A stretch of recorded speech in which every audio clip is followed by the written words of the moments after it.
বাৰিষাই জিপাল কৰি তুলিছে চহা অসমীয়াৰ দেহমন।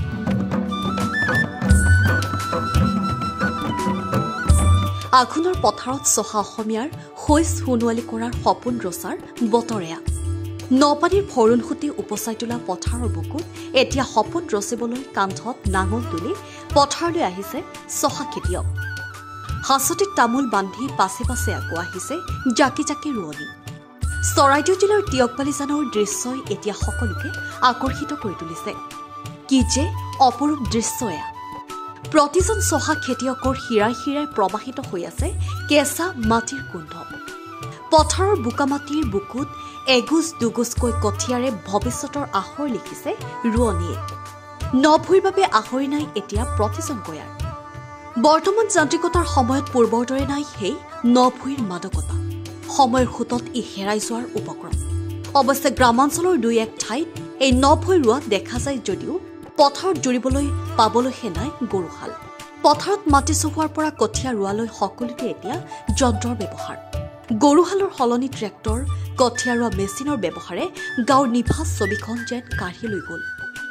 বৰ্তমান সেই পৰম্পৰা নোহোৱাৰ এনে সময়তো সদৌ চাওতাল ছাত্ৰ সন্থা চৰাইদেউ জিলা সমিতিৰ উদ্যোগত আৰু চৰাইদেউ জিলাৰ অন্তৰ্গত সমূহ আঞ্চলিক সমিতিৰ সহযোগত চৰাইদেউ জিলা চাওতাল ছাত্ৰ সন্থাৰ কৃষি বিপ্লৱৰ অধীনত ৩ শতাধিক হালোৱা আৰু ৬০০ৰো অধিক ৰোৱনীৰ দ্বাৰা ১৮ বিঘা মাটিত ভূই ৰোৱা দৃশ্যই টিয়ক বালিজানত পথাৰৰ মাজত পুৰণি গ্ৰাম্য সমাজৰ এখন ছবি ফুটি উঠিছে। কৃষক আৰু ৰোৱনীৰ ব্যস্ততাময় এক পৰিৱেশ। গাঁওখনৰ প্ৰাক্ষণত আহাৰৰ পথাৰত কৃষক ৰোৱনীয়ে নাচি বাগি আনন্দত মতলীয়া হৈ নভুই ৰোৱা দেখিবলৈ পোৱা গৈছে। এয়াই হৈছে গাঁৱলীয়া জীৱনৰ মাদকতা। এয়াই হৈছে চহা খেতিয়কৰ অহংকাৰ, নভুই ৰোৱাৰ কিছু পৰম্পৰা তথা লোকাচাৰ।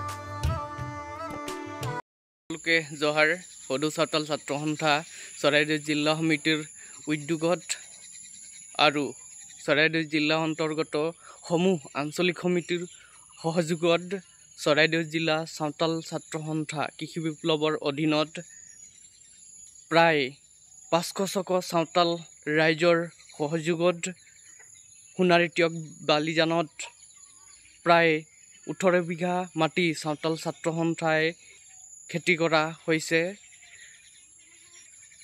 আৰু এই কৃষিকৰ্মৰ যোগেদি আমি এটাই কথাই আমি স্পষ্টকৈ অসম চৰকাৰক জনাব বিচাৰোঁ যে চাওতালসকল